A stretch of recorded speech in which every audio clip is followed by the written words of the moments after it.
Wayne Dyer says that you can never be lonely if you love the person you are alone with. So today I want us to talk about how to enjoy being alone without feeling lonely. For the longest time, I ran away from the quietness. I always wanted to fill in that gap with people, with things, with Netflix. I just wanted to be busy. And I remember the first time it hit me when I started co-parenting, and then the kids were supposed to be with the other parent. I felt so lonely. I almost cried.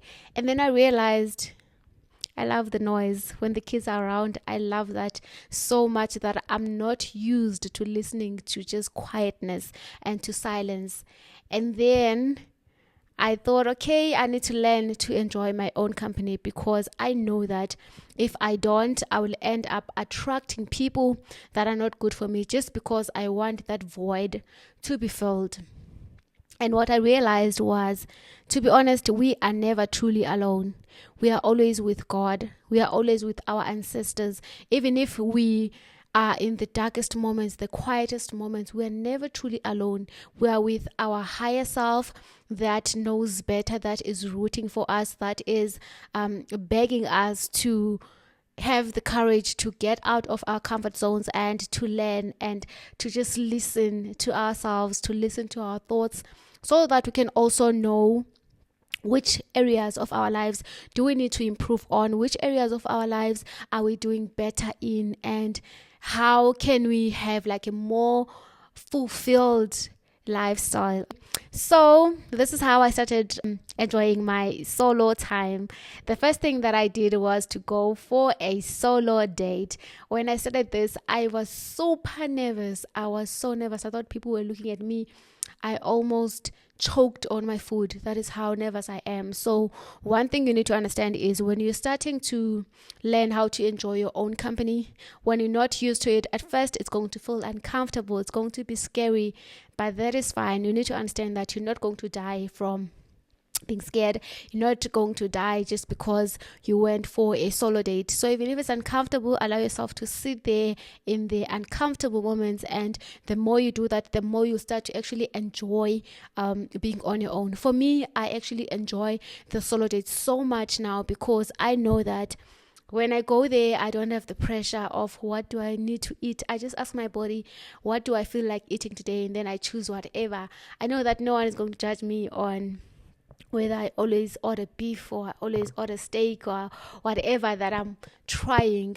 It gives me the safe space, and it helps me to rely on myself. And another one is the solo trips.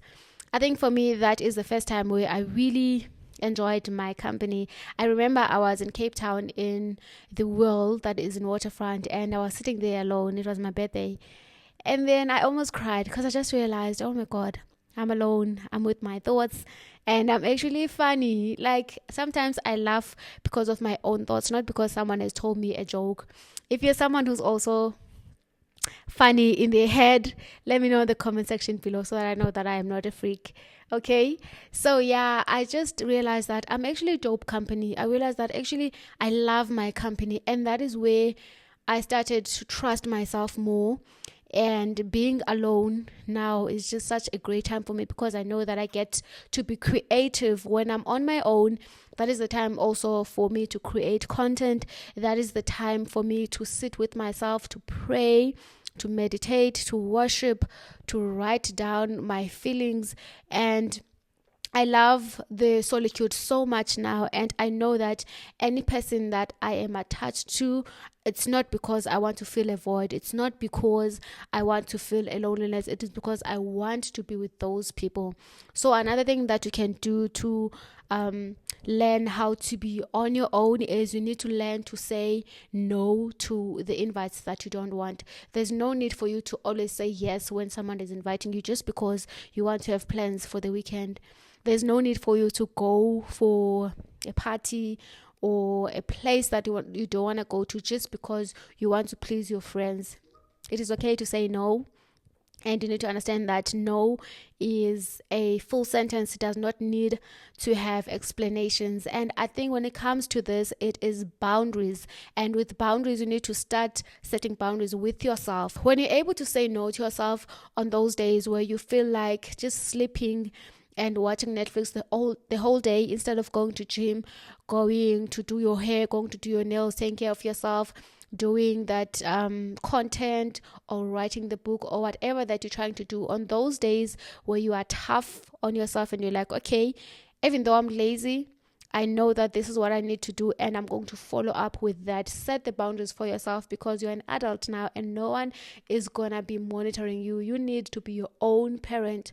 If you know that you need to sleep at a certain time, you need to go to bed. There's no one who's going to come you and whoop you and say, hey, when I go to bed. You need to be responsible for yourself. You need to say no. Don't say yes when you don't feel like it. Don't say maybe. Just say no.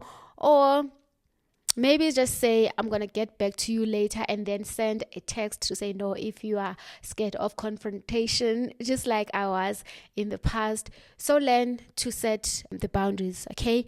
And then another thing is, like I said, romanticize your solo time. You can do bubble baths in your own space, light candles, make it fancy. There's a shop that I love.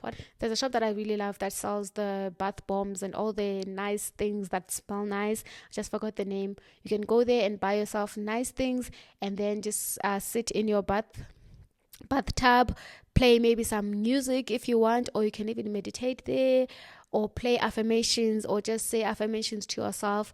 Like, the more you allow yourself to be on your own and to make the time nice for you, the more you will look forward to being on your own. You can even make yourself some tea in the bathtub. I know some people prefer wine. Let me know in the comment section if you are weird or like me and you prefer to have tea while you are in your bath. Okay, then the last one is you need to do inner child check-ins. So check in with your inner self every now and then, because your inner child is with you 24/7. So you need to take time to listen and to find out if you need to be held, if you need safety, because sometimes you find that you are chasing after people who are emotionally unavailable just because you are not emotionally available to yourself. So you need to learn to give yourself the love that you are chasing out there, and to understand that that love comes from within you. I remember when I started doing my inner child meditation, it would feel like my inner child does not want to talk to me. It would feel like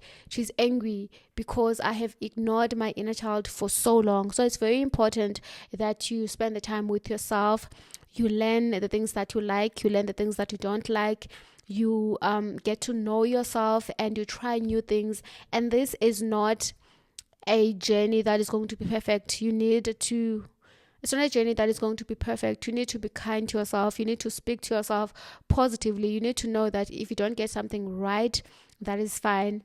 You can always make better decisions. You can always start from today, that it is never too late for you to heal, right? And also, I'd say that in order for you to also enjoy being on your own, you need to watch things that are encouraging you to do that. There's a movie that I watched, I forgot the name, but the steering was Jennifer Lopez, and there's a song of hers that I really love that says that I am the love of my life, that I've been looking all over the world trying to find someone to love me right, only to find out that I am that person. So the minute you realize that you are the love of your life, the minute you realize that within you there's God, the minute you realize that you're never truly alone, even if you feel super lonely, you have God within you. Just that maybe there's just a lot of noise around you that is drowning that voice, because the voice of God is not loud.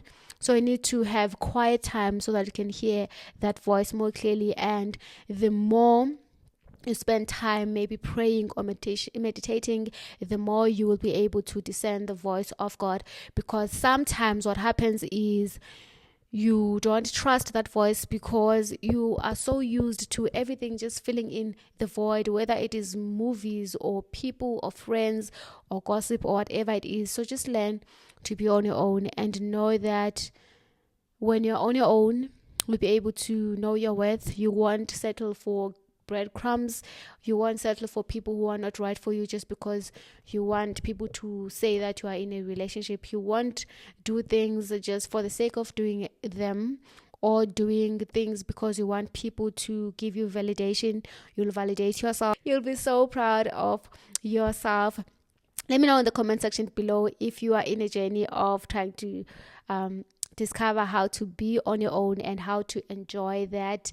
I'd love to hear your thoughts, and have a day as beautiful as you are. Thank you so much for your time. Until next time. Also, I want to send a shout out to Papito and Nogwazi. Those are my besties on YouTube, and I really appreciate you so much, guys. And until next time, bye.